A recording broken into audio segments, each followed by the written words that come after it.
성벽 역사가 52일 만에 엘루럴 25일에 끝남에 우리의 모든 대적과 주위에 있는 이방 족속들이 이를 듣고 다 두려워하여 크게 낙담하였으니 그들이 우리 하나님께서 이 역사를 이루신 것을 알미니라. 또한 그때에 유다의 귀족들이 여러 번 도비아에게 편지하였고 도비아의 편지도 그들에게 이르렀으니 도비아는 아라의 아들 스가냐의 사위가 되었고 도비아의 아들 여호하난도 베레게아의 아들 무슬람의 딸을 아내로 맞이하였으므로 유다에서 그와 동행한 자가 많음이라. 그들이 도비아의 선행을 내 앞에 말하고 또 내 말도 그에게 전하매 도비아가 내게 편지하여 나를 두렵게 하고자 하였느니라. 성벽이 건축됨에 문짝을 달고 문지기와 노래하는 자들과 레위 사람들을 세운 후에 내 아우 하나니와 영문에 관한 하나냐가 함께 예루살렘을 다스리게 하였는데 하나냐는 충성스러운 사람이요 하나님을 경외함이 무리 중에서 뛰어난 자라. 내가 그들에게 이르기를 해가 높이 뜨기 전에는 예루살렘 성문을 열지 말고 아직 파수할 때에 곧 문을 닫고 빗장을 지르며 또 예루살렘 주민이 각각 자기가 지키는 곳에서 파수하되 자기 집 맞은편을 지키게 하라 하였노니 그 성읍은 광대하고 그 주민은 적으며 가옥은 미처 건축하지 못하였음이니라. 드디어 예루살렘 성벽 공사가 완전히 끝났습니다. 완공이 됐습니다. 그런데 여전히 할 일들이 아직 남아 있었습니다. 성벽 공사를 방해하던 대적들이 비록 낙심을 하고 막지는 못했지만 계속해서 이 느헤미야를 향해서 적대감을 품고 있었던 것은 그대로 유지되고 있는 거예요. 그래서 대적이 유다 백성을 조롱하고 협박하고 모해까지 꾸미면서 거짓 뉴스를 퍼뜨리면서까지 회방을 했지만 결국 예루살렘 성벽은 오늘 보니까 성벽 건축을 시작한 지 느헤미야가 와서 시작한 지 52일 만에 완공이 됐다. 엄청나게 빠르게 완공을 한 거예요. 그 방해 속에서도. 그래서 대적들은 더 낙심을 했어요. 자기들끼리 똘똘 뭉쳐서 온갖 사악하고 악랄한 방법을 다 동원했는데도 성벽이 완성이 된 거예요.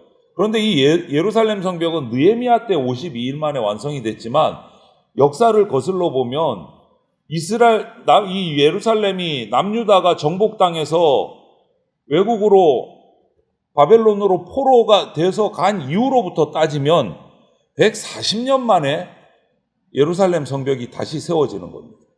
140년 만에. 그걸 막지 못한 거예요. 그래서 그들은 또 두려운 거예요. 옛날에 그 역사를 생각해 보면 예루살렘이 자신들을 통치하고 다스렸던 때를 생각해 보면 두려운 거예요. 그리고 또 깨달았어요. 하나님이 유다를 돕는구나. 그들도 깨달았어요. 그래서 두려운 거예요. 애초에 느헤미야나 유다 백성들을 두렵게 하려고 시작했는데 결과는 정작 자신들이 이제 두려워 떨게 된 상황이 역전이 된 거죠.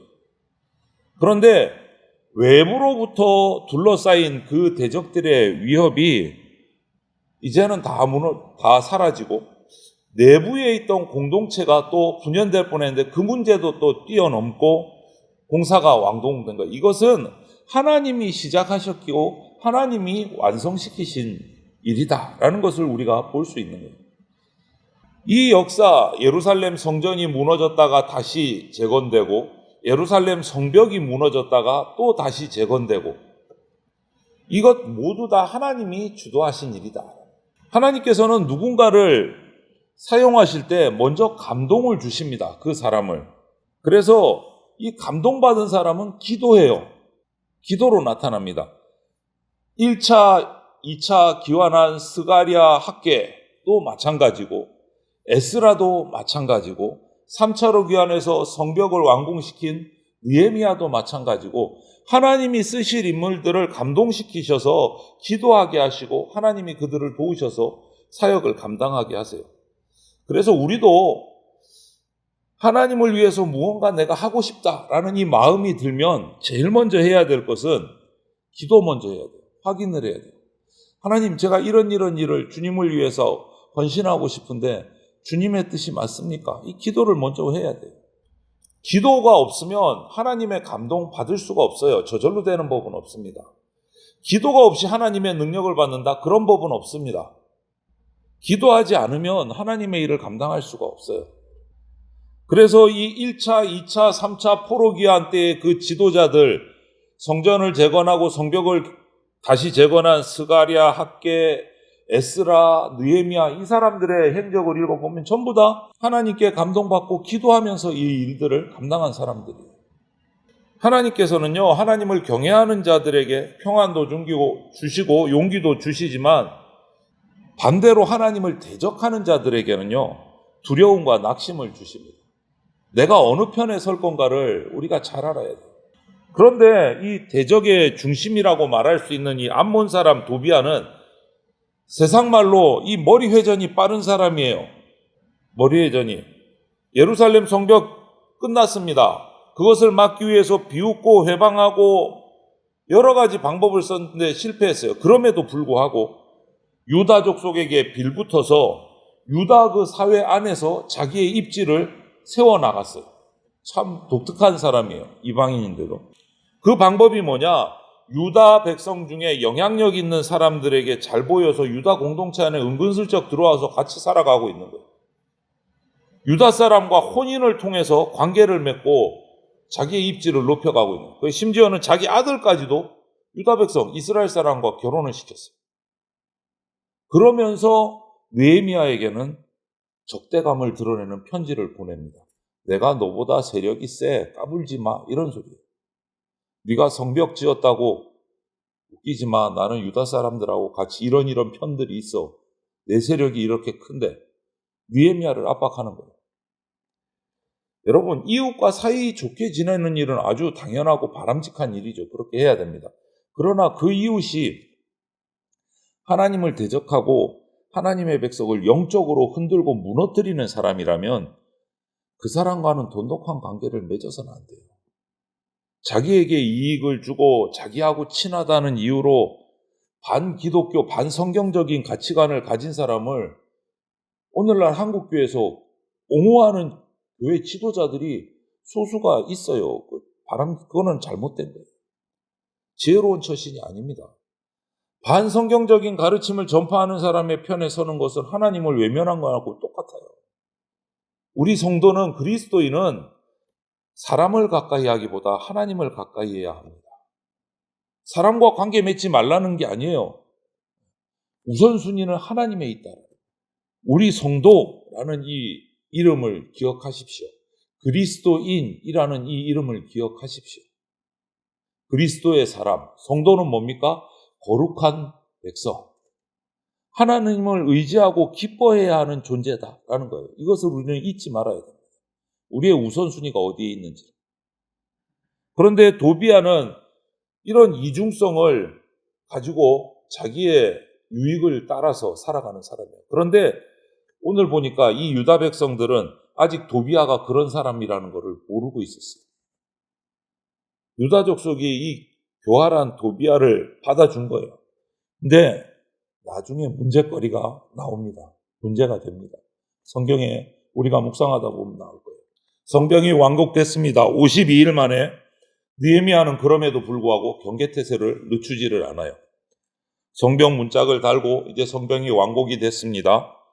그 예루살렘을 다스릴 두 사람을 세웁니다. 두 사람의 특징이 뭡니까? 하나님을 경외하는 사람이다.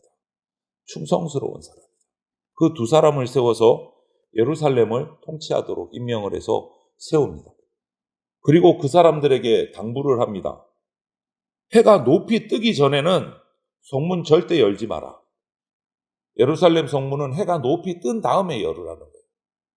그리고 또 한 가지는 파수꾼이 이제 성벽을 삥 둘러서 초소해서 지키고 있을 텐데 저녁에 파수꾼이 집으로 돌아가기 전에 성문을 닫고 빗장을 질러서 들어오지 못하게 해라. 사람들이, 외부인이 들어오지 못하게 해라.